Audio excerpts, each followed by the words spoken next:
Magandang araw po. Narito na po ang magiging lagay ng panahon ngayong araw ng Biyernes, March 13, 2026. Pero bago yun, baka pwedeng palike and share naman ng video na ito. Comment ka na rin kung taga saan lugar ka para malaman natin kung hanggang saan umabot ang video na ito. Huwag mo din kalimutan na mag-follow at mag-subscribe sa ating Facebook page at YouTube channel. Sa kasalukuyan na tayo sa pag-asa, patuloy na umiiral itong northeast monsoon o hanging amihan at nakakaapekto sa malaking bahagi ng Luzon at Visayas at sa ilang bahagi ng Mindanao. Dahil dito ay asahan yung bahagya hanggang sa maulap na kalangitan na may kalat-kalat na mahihina hanggang sa katamtaman ng mga pag-ulan.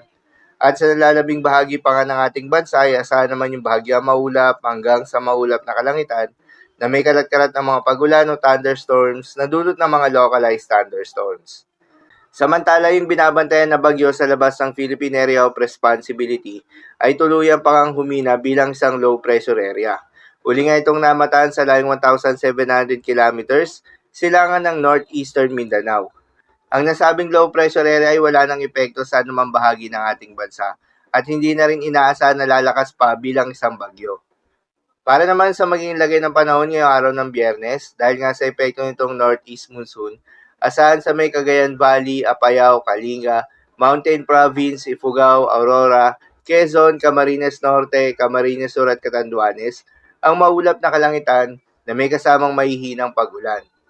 Habang sa Metro Manila, nalalabing bahagi pa ng Luzon, Visayas, Caraga, Zamboanga Peninsula at Northern Mindanao, ay asahan naman yung bahagya maulap hanggang sa maulap na kalangitan na may kalat-kalat na mga mahihinang pag-ulan na dulot pa rin ng northeast monsoon. At sa nalalabing bahagi pa nga ng Mindanao, ay asahan naman yung bahagya maulap hanggang sa maulap na kalangitan na may kalat-kalat na mga pag-ulan o thunderstorms na dulot ng mga localized thunderstorms.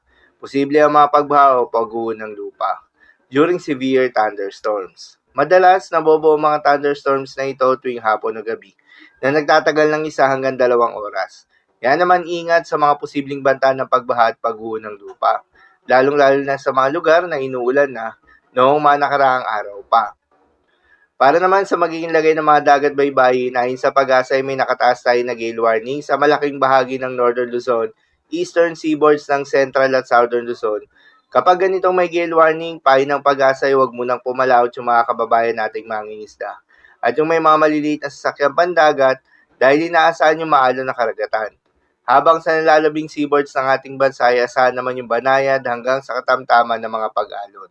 So ilang po para sa lagay ng panahon ngayong araw ng Biyernes. Keep safe everyone.